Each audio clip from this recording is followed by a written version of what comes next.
Welcome to the Forensic Cop Podcast. West Ham 3, Liverpool 2. Well, that was not a fun game. And actually, for me, it had nothing to do with us losing. I mean, there are games that we lose and games that you get frustrated. This one just got to me a heck of a lot more than most other games. And I know I was texting you while the game was going on. What I'll say is I'll say two things. One is I haven't watched West Ham since last year, and I've forgotten how much I hate their brand of football. And two is I clearly don't know the rules of the game of football anymore. And I'm like getting tired of making the same argument over and over. I don't know what happens. I don't know why the calls are what they are. I'm totally lost. So this podcast is going to be a little bit different because, truth be told, I haven't actually watched the game.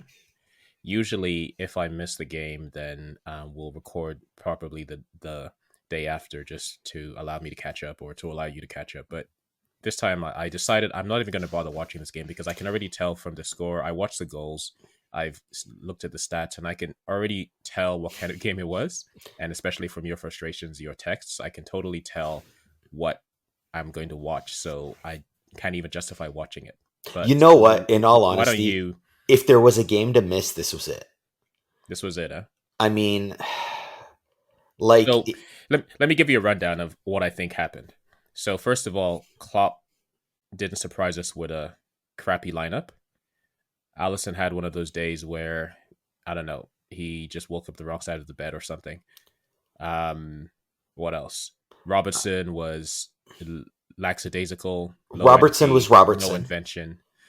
Ox was lackadaisical, no energy, no invention.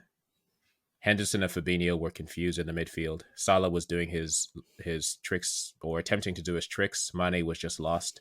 Jota was just huffing and puffing. How's that? And Origi comes on and scores.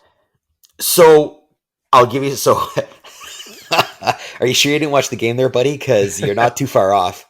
So Cliche. I mean, I don't know what Robbo was doing there. I think after a display like today, I don't know. Klopp says he thinks that Robbo is the best left back in the world. I think he's not the best left back on the team. So no, just flat no.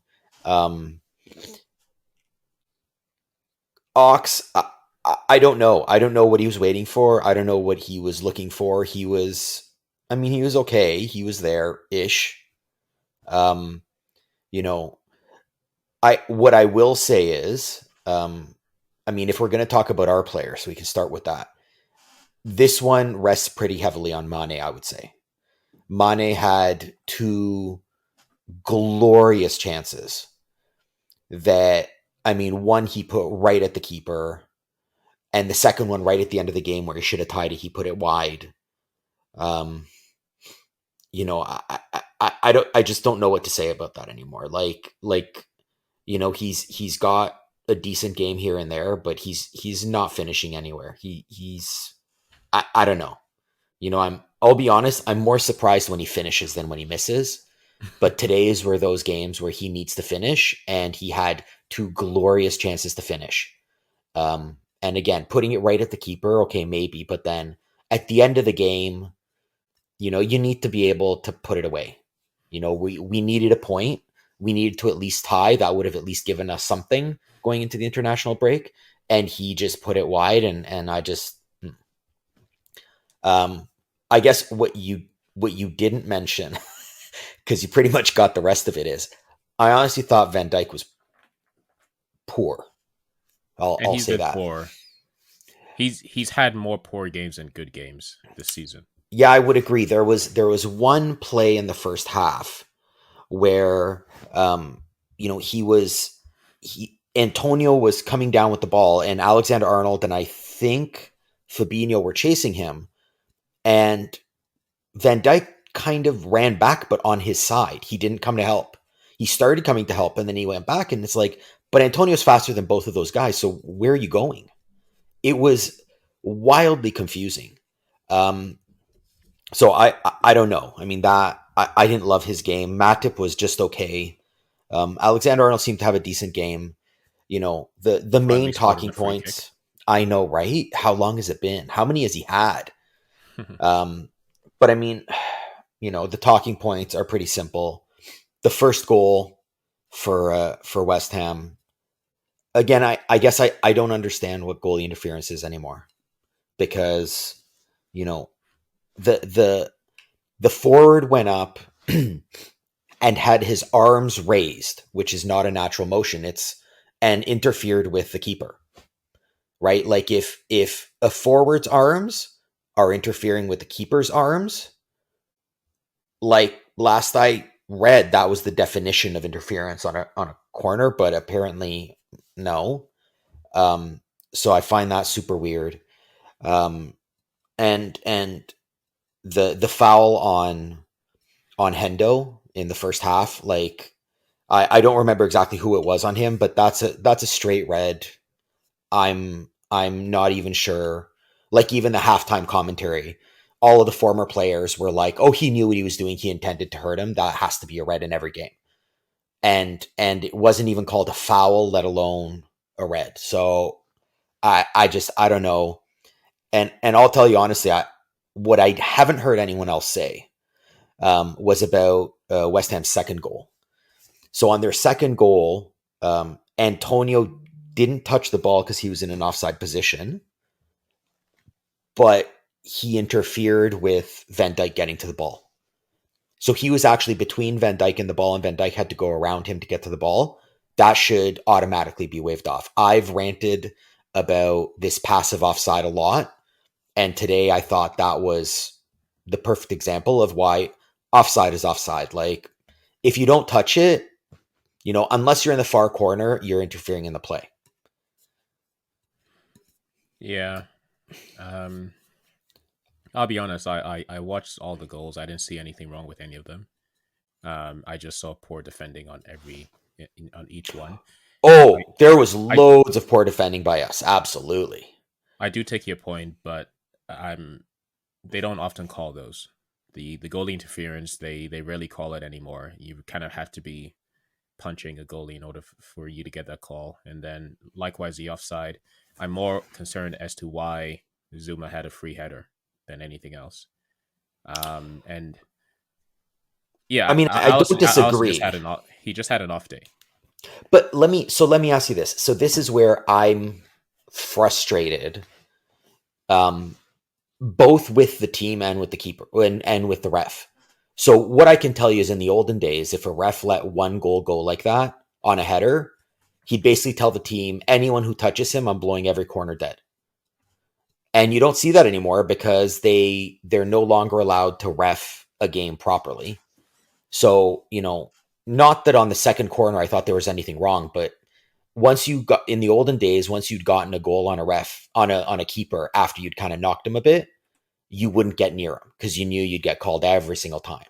So I don't know. I don't love that.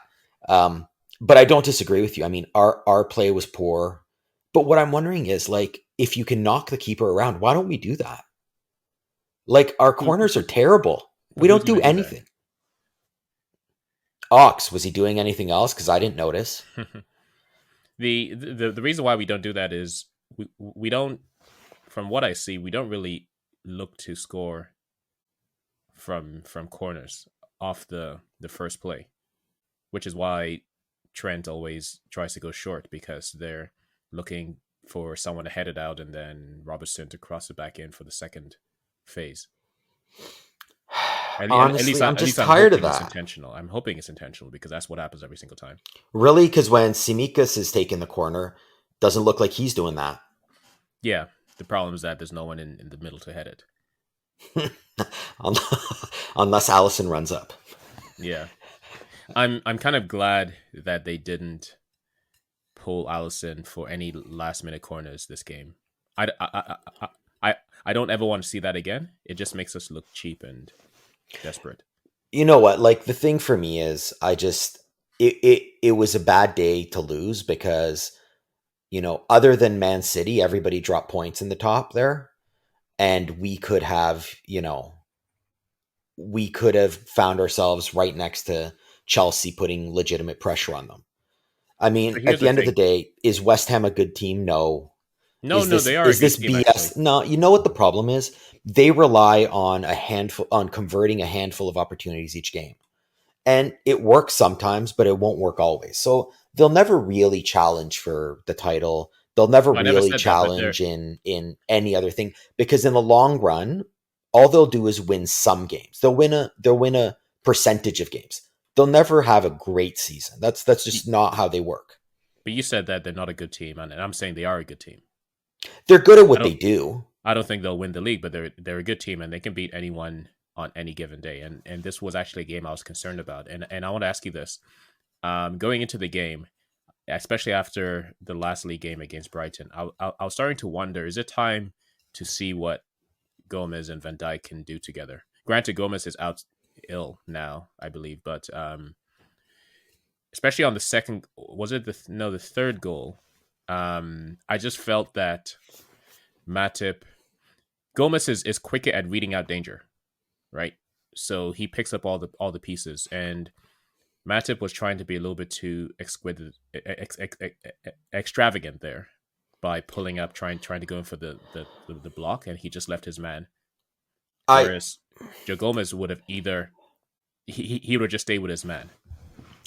You know what? I was actually thinking before the game, I was surprised that Matip was there, because I think Matip is a very good player, but I'm starting to sense, and maybe this is just me being silly, but I'm starting to sense that the more you play him, you get diminishing returns.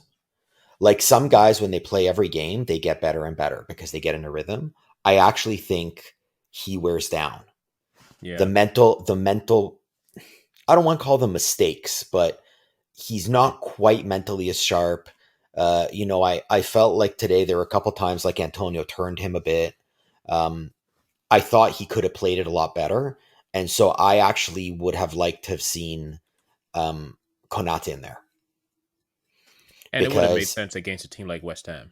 exactly right. They're all tall. So on the corners, Antonio, you yeah, want a guy like that, and let Antonio decide he's going to go for Konate, because right, you're not bigger or stronger than him, and you're not faster than him. Like legitimately, I think probably Antonio in a foot race is faster than Matip, but he's not faster than Konate.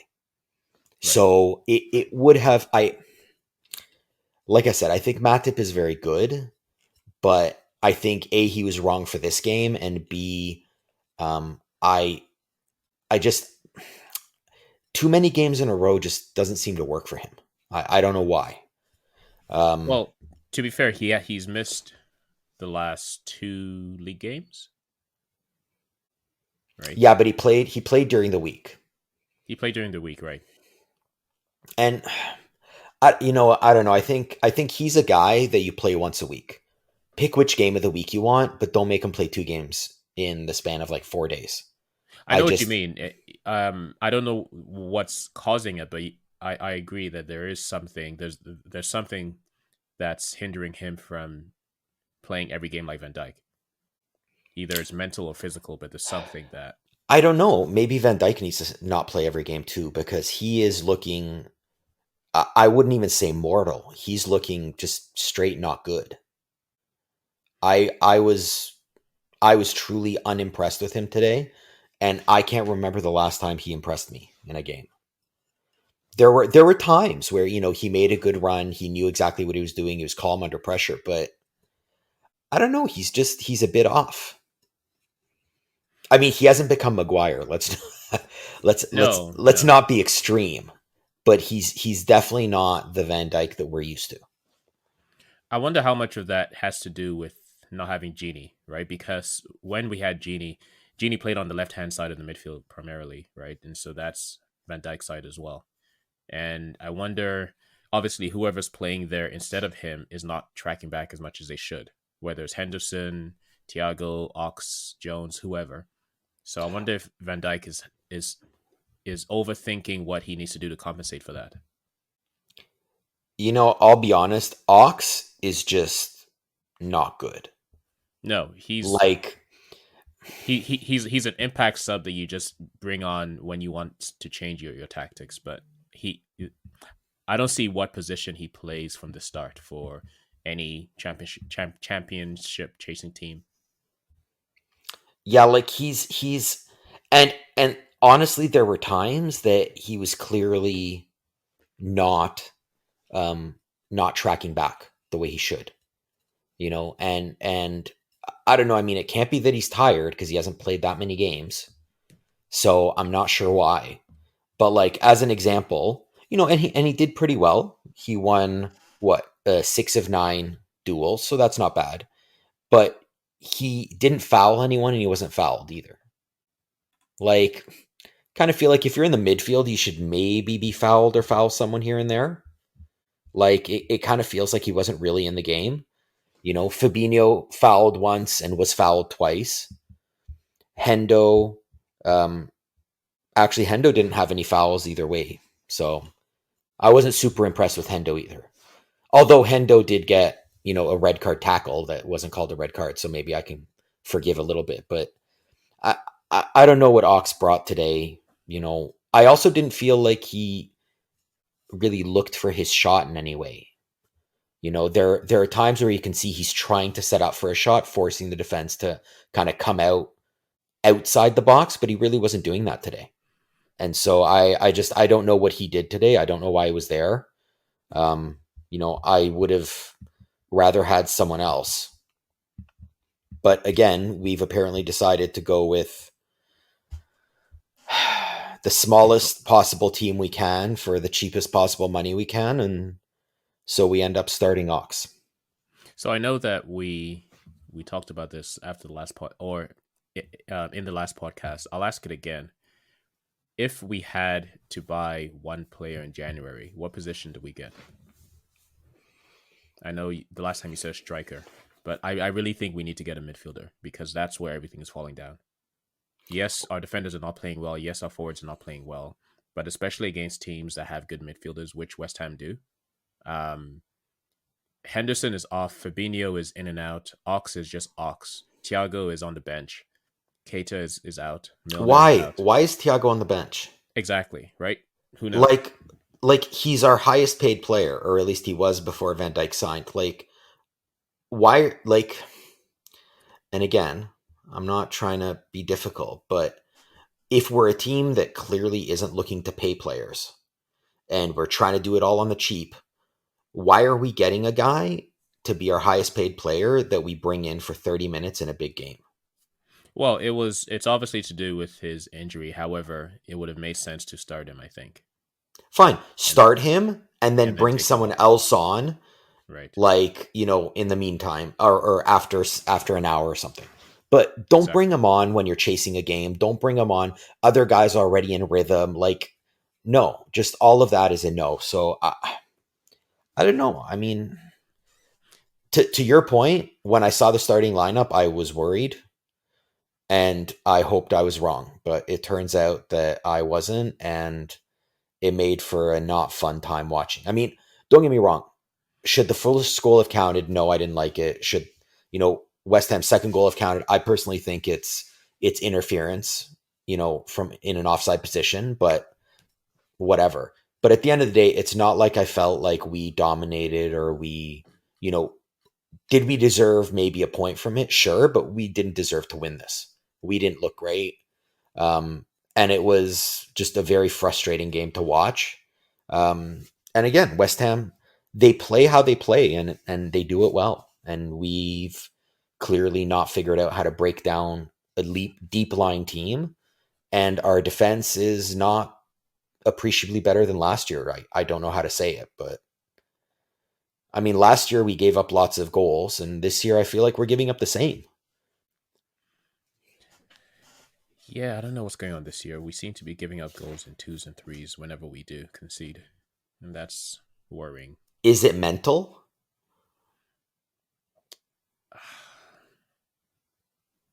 Yeah, I know. I don't know either. Like last year, we were giving up goals, and we knew why. We had our 18th and 50th string defenders.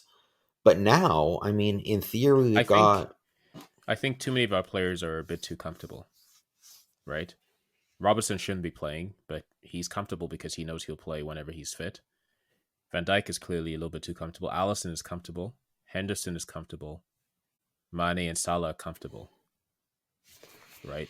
And we talked about the mentality monsters from a couple seasons ago, but let's be real. These are just human beings, right? And there are only so many games that they can come back from when they're down 3-1. And when they're already a little bit too comfortable anyway, then there's just no bite or no fight.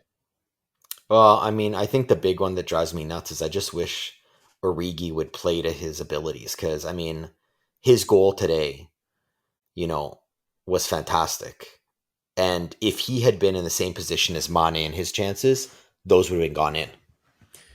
So the thing about Origi, I put that on Klopp like a lot of other things. When you play him as a striker and when you use him as a striker, he's fine. But when you play him on the wing or even play him in the Firmino role and you don't use him as a striker, he may as well not be on there, right? Yeah, it's true. Like Klopp tries to kind of put everyone in this team mold that he has, but he needs to realize that certain guys just don't fit that. Yeah. And like Thiago is not a grinded out midfielder. No. So why'd you get him if you're only going to look for grinded out midfielders? And Origi is not a come back into the midfield to pick up the ball. He's a number 9 finisher. Right. And if you're not going to play to his strengths, then and he doesn't want to leave, then make sure you get another striker who can play to your strengths. Right? So again, yeah. I really hope one day there'll be an interview that comes out that answers my question as to, is it Klopp not listening to Pep, his number 2, on tactical matters, or is Klopp at fault for making poor decisions?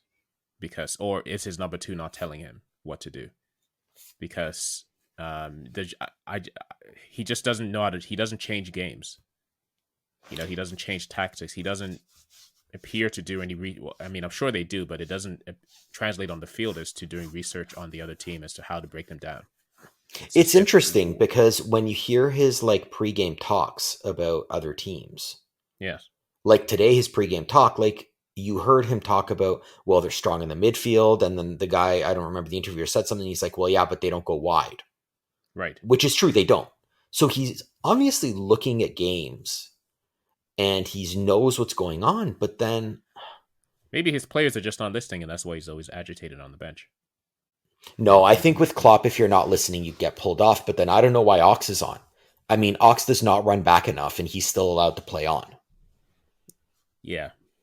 I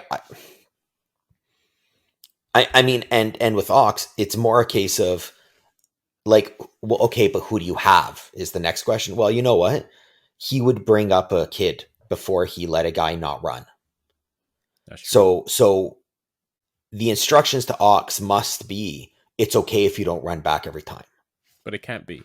But it can't be, because that's not how the team is built. So I'm at a total loss as to what Klopp is doing. I'm at a total loss what the rules are. I'm just like, honestly, today was not a day I wanted to watch a game. It's not a day I want to talk about football. It's just miserable day. And I don't know, it should have been a better game, I guess. But we didn't do a great job, and West Ham did what they needed to do. So, fun fact that our first game after the international break is against Arsenal. And if they beat us, they go above us. Isn't that crazy to imagine? I did read that, which is funny because West Ham just moved above us. Oh, yeah.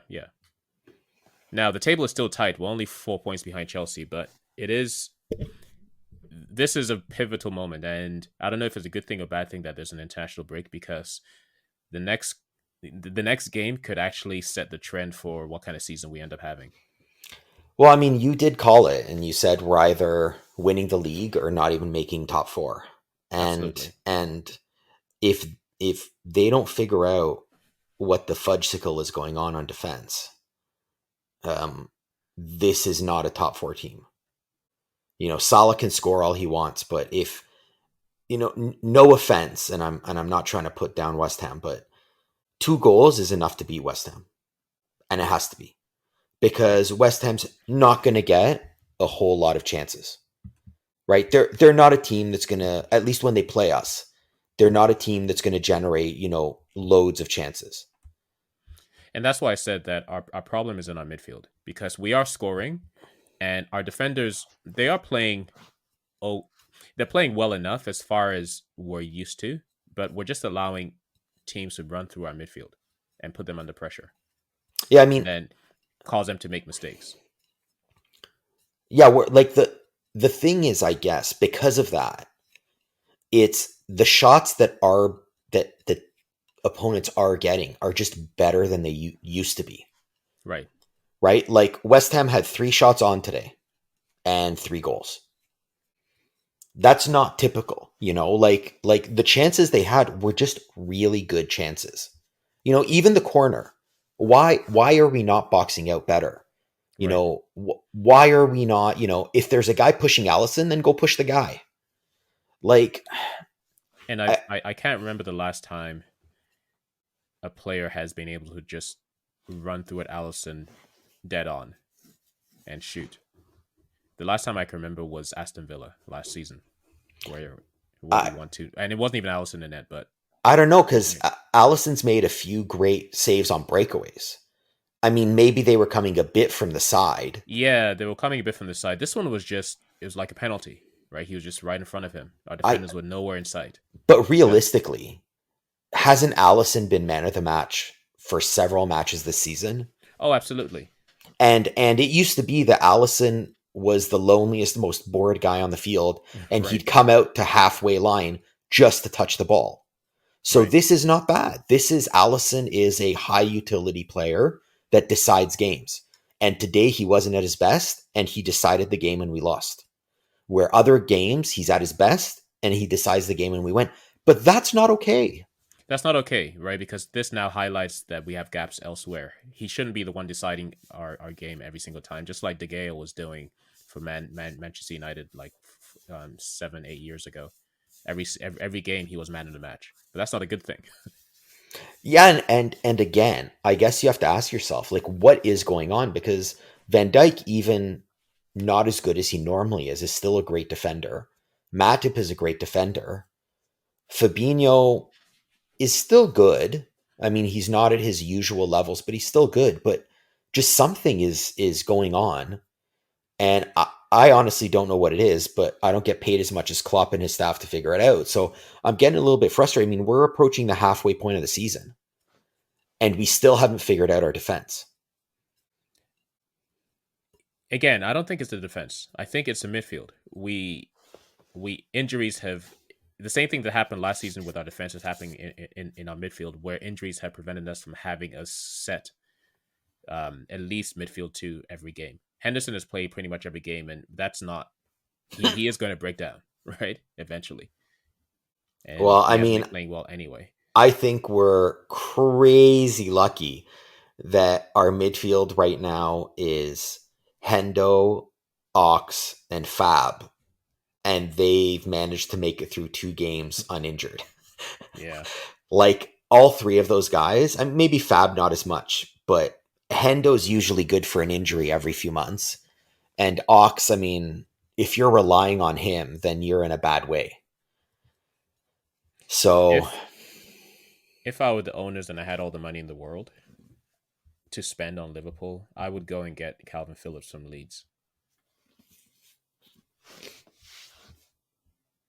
I don't know, because I mean, I'm not saying he's not good, but I thought Rice was good enough today.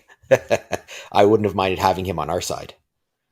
Rice is good, but he'll go for more money, and I think um, Phillips would be a better fit because we just need somebody to protect the back. Because even Fabinho is okay if you push him up a little bit, or you play him on the left hand, or you play Fabinho on the left hand side, right where Gini used to play. But having those 2 in there, we just need more protection for our defenders. Are we really saying that we miss Genie? Because We I miss never him. thought that day Well, would come. we miss him because we haven't done our due diligence. I have no problem with him not being here. I wouldn't necessarily want him back, but it is irresponsible that they haven't addressed the fact that he was leaving. And I guess the Liverpool defender in me would say, you know what? I mean, Elliott is out, Keita's out, Milner's out, Jones is out. When you got 4 guys out, that's a tough that's tough to handle. No, Do you but think think about it. Milner would have done a better job than Ox? I think so. Oh, absolutely. So He's a smarter player, right? Well, he has higher footballing IQ, and that's the issue with Ox. I'm sure he's a smart person, but footballing IQ is poor on his his fashion behalf. IQ is pretty good. Does that count? Yeah, And he seems to very much care about it too. exactly, and that's the issue. I don't think he's maybe he's just not interested in football anymore, which is fine, right? But Klopp should pick up on that and just either sell him or not give him time. Yeah, Going back to your point about midfielders, though, so even if we have those 9, 10 midfielders that you named, of all of our midfielders, the only ones who are not injury prone are Elliott. Jones. Even Jones got a few injuries last season, but I guess because he played too many games. He was young and he got broken down because so many Yeah. games. Yeah. So I think that's it, right? Of all of our midfielders, only Jones is not injury prone, and he got injured. So it's like you said, it's a blessing that we have any of them fit, because Milner is injury prone now because he's old. Ox is injury prone. Well, Keita but is Milner's injury prone because Klopp injured him. Milner has never played 5 straight games for Liverpool in his career. yeah. And we decide to play him when he just hit his 87th birthday. Like, this is not hard to figure out. Like, this is where I get crazy frustrated. You either decide that the next game is the only important one, or you play for a season. Like, the guy hasn't played 5 games before. There's a reason for it. Don't play him. But we did. So, and then Keita, like, he obviously took that knock. Don't put him back in the next game. He's fragile. I find it all like extremely silly. And Jones is just unlucky with an eye injury or whatever he had. Mm-hmm. But anyway, so, I mean, long story short, this is a pretty sour taste going into the international break. Do we even want to talk about man of the match? Who have we not said anything bad about? Trent. Yeah, why don't we give it to Trent? Or You know why? I'm give going it to to tell you Origi. why I'm not giving Give it it to to Trent. Origi. I'm giving it to Origi. I'm not giving it to Trent because scoring on your like 300th free kick doesn't count for anything. You should have scored a heck of a lot more on the way. It's just about time that he scored. So I actually am not super impressed that he scored. Again, beautiful goal, great idea, moving the ball a little bit to Salah. All of that was great, but Trent simply doesn't score enough off of free kicks that I can't give it to him. I'll go with Origi with you. And that skill on just turning around, putting it on net, like, man, I wish that was there every week, eh? It is there. It's just not being used. I mean, Right. he has that every single time if he's right in the middle in front of net and you give him the ball. Instead, we've been giving the ball right in the middle to Mane because that's worked out super well.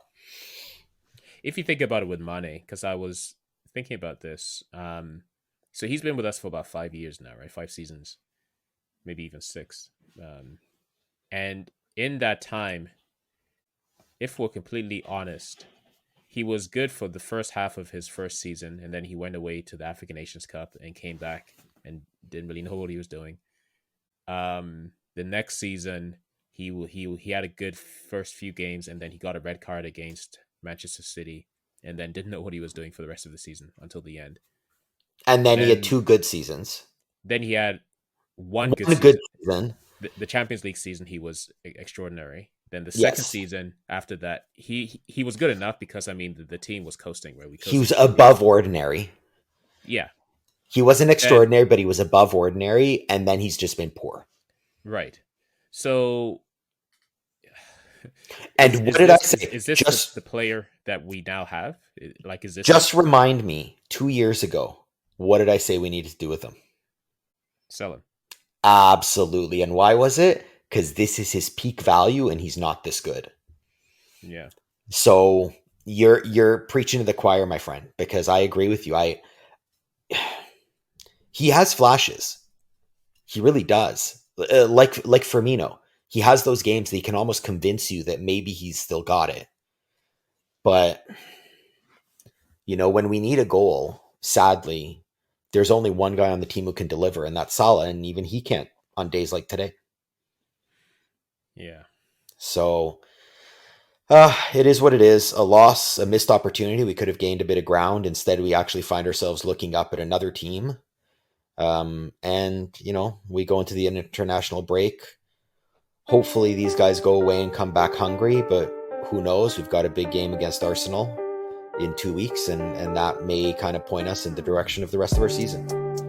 For more stories, analysis, and articles, go to theforensiccop.com website.